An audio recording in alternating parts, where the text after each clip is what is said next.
Eu estava dando uma olhada nos mapas aqui, mas eu queria saber o seguinte do senhor. De uma certa forma, né? Eu acompanho muito o senhor sabe disso, gosto muito do senhor, do Carlos Branco. Obrigado. Enfim, os portugueses eu falo sempre que dão um show, né? E para mim deram o primeiro alerta. O primeiro alerta veio de vocês que as coisas não iam bem em Kursk, para a Ucrânia.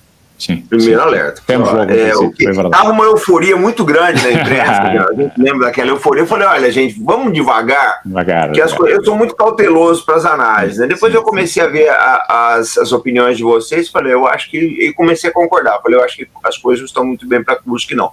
Mas, general, a verdade é uma só, né? O mundo gira em torno daquelas eleições americanas que vão se dar daqui a praticamente 60 dias, quase 60 dias. Quase 60 dias, é verdade. Como é que o senhor acha que vai ficar isso daí agora? Porque estão carregando muito em cima da Kamala também, estão carregando bastante, essa é uma verdade. Como é que o senhor acha que o cenário vai ficar agora com as eleições? O Sr. Comandante, é complicado, não é? É complicado. Eu não queria fazer cenários, até porque depois pode levar a uma conclusão errada de que da minha parte pode haver uma inclinação mais para um candidato ou para o outro, mas o que é uma verdade é que, até porque eu creio que estaremos de acordo que o que divide neste momento os dois partidos, o Partido Republicano e o Partido Democrata, é uma visão, digamos, do mundo, é um paradigma. Enquanto que o presidente Biden continua a ter uma ideia que os Estados Unidos estão ainda em 91, em 89 ou 92, com a queda do Muro de Berlim, e com o fim da União Soviética, o Muro de Berlim cai em 89, e com o fim da União Soviética, e que os Estados Unidos são ainda, digamos, a superpotência determinante no mundo e que, digamos, são a hegemonia, são a hiperpotência, aquilo que vivemos no período pós-Guerra Fria, como nos recordamos, não é? Portanto, há uma noção ainda de Estados Unidos numa situação, digamos, de excepcionalismo daquele discurso que o Obama fez em West Point, como nos recordamos, do país insubstituível, o país, digamos, excepcional, etc. Os republicanos têm uma visão diferente. Os republicanos têm uma visão quase de fim de ciclo, quase de fim dos tempos, isto é, fim do tempo americano, do século americano, e são capazes de ter uma visão mais realista, sinceramente, não é?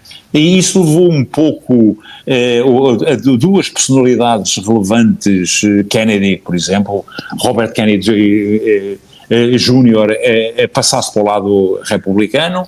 Agora houve uma jovem candidata, foge-me o nome dela, Tulsi Gabbard.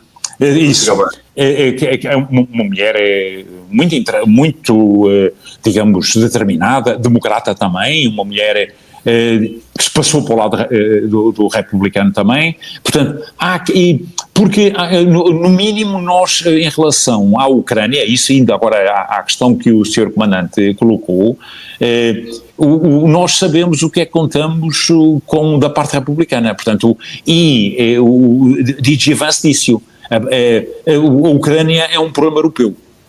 A Ucrânia, e isso põe a Europa em pânico. A Europa está completamente em pânico. E se tivermos em conta que a União Europeia vai ser liderada por António Costa, von der Leyen, Kaja Kallas e Metsola, estamos bem entregues. Não tem nada com estas pessoas politicamente, como é óbvio, mas conhecemos o percurso deles, não é? Portanto, se nos lembrarmos, no primeiro consulado de Trump, como é que o Trump tratou a União Europeia, né, que nem recebia os embaixadores, a relação era bilateral com os países, não era com a União Europeia, não reconheceu o embaixador da União Europeia em Washington, portanto, vêm tempos difíceis para a Europa. E uma coisa é certa, da parte republicana já sabemos qual é digamos, a pauta, não é? Da parte democrata ainda não sabemos, muito sinceramente. Portanto, Kamala Harris, pronto, faz aquele discurso um bocado ambíguo, próprio dos americanos. Agora, há uma coisa que sabemos, os interesses, o que determina a política externa são os interesses. E este documento que há pouco referimos do Congresso sobre sobre a estratégia de defesa nacional é claríssimo. Portanto, os americanos não vão, os Estados Unidos na Europa o que vão fazer é a contenção da Rússia. Aquilo que queriam atingir já atingiram, que foi desligar a Europa dos hidrocarbonetos russos e foi colocar a Europa numa situação de conflito, seja ele aberto ou latente, mas não quero que seja aberto necessariamente, até porque soubemos, por exemplo, ainda esta semana, que as autoridades britânicas disseram que em relação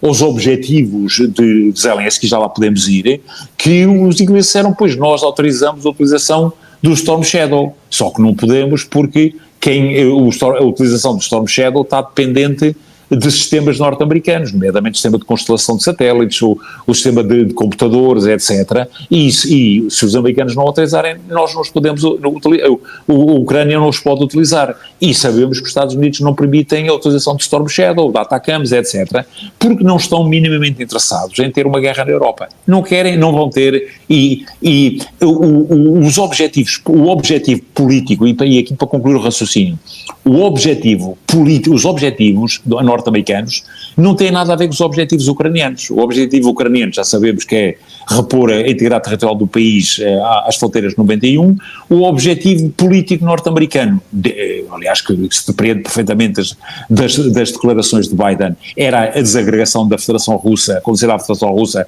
o que aconteceu à União Soviética, e o objetivo militar norte-americano era, digamos, impor uma derrota humilhante ou estratégica, militar à Rússia, levando à desmoralização e à descredibilização do exército da Federação Russa. Nenhum nem outro conseguiram, antes pelo contrário. Portanto, os americanos perceberam que nos objetivos em relação à Federação Russa falharam. Agora, o grande objetivo subsidiário económico, que era separar, e estratégico, que era geopolítico, que era impor uma separação da Europa em relação à Rússia e fazer uma buffer zone em relação à Belt and Road, isso conseguiram. Portanto, conseguiram um objetivo nesta operação a 50%, mais do que isto.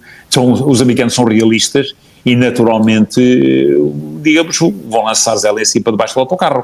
O presidente Zelensky continua com a ideia, e é legítimo que tenha, porque ele está desesperado naturalmente para defender os seus interesses e para garantir a sobrevivência do seu país, e quer-o por duas formas. Por um lado, quer impor aos Estados Unidos, ou quer que os Estados Unidos permitam a utilização de armas ocidentais, entenda-se, Atacams, Scalps e Storm Shadow na profundidade.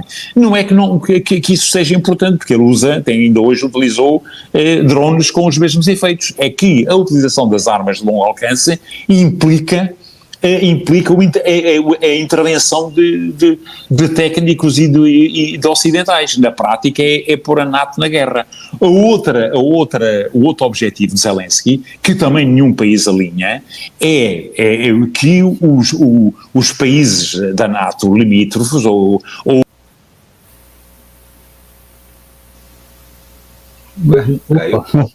Não, ele já está voltando aqui. Okay. Deve ter havido alguma coisa.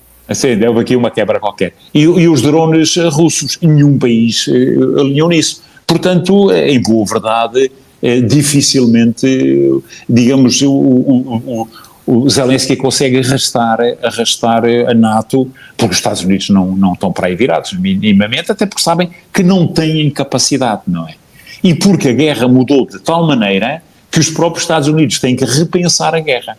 Têm que repensar os Estados Unidos e não só, todos nós, não é? Porque o paradigma da guerra, estou a falar com dois especialistas, não é? O paradigma da guerra é completamente diferente e neste momento só há dois países que efetivamente sabem combater nesta forma, que são os ucranianos e os russos, não é?